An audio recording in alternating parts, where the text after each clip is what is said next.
Siyasi fəaliyyətçi, cəmaət ərbabi və jurnalist Riza Səmidi vəfat boldu.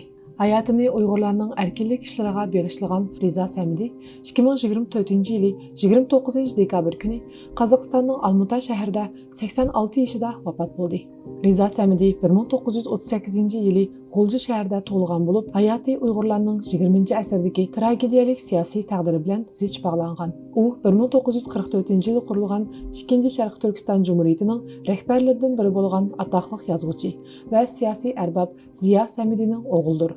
Ziyo Səmidi Sharq Turkiston Jumhuriyatida muhim vazifa o'tagan shaxs bo'lib, Kommunist Xitoy 1957-yilning oxirida boshlagan Uyg'ur sarxillariga zarba berishni nishon qilgan yerlik millatchilikka qarshi harakatida nuqtaliq zarbaga uchragan. Buning bilan 1961-yili Amdilla 23 yoshga kirgan Riza Səmidi dadisiga ergashib Qozog'istonda o'ltiraqlashib qolgan. Riza Səmidi 1960-yillardan 1980-yillargacha bo'lgan oraliqda davomlashgan Xitoy-Sovet orasidagi keskin tashviqot urushlariga shahid bo'lgan peshqadam jurnalist hisoblandi. 1991-yili O'rta Osiyodagi Turkiy Jumhuriyatlar mustaqil bo'lgandan keyin Riza Səmidi O'rta Osiyodagi Uyg'urlarning siyosiy va madaniyat faoliyatlarida muhim rol o'ynagan. Dunyo Uyg'ur qurultiyining oliy maslahatchisi qatorliq vazifalarni o'tagan. Riza Səmidining vafoti Uyg'urlar uchun zo'r yo'qotish deb qaralmoqda.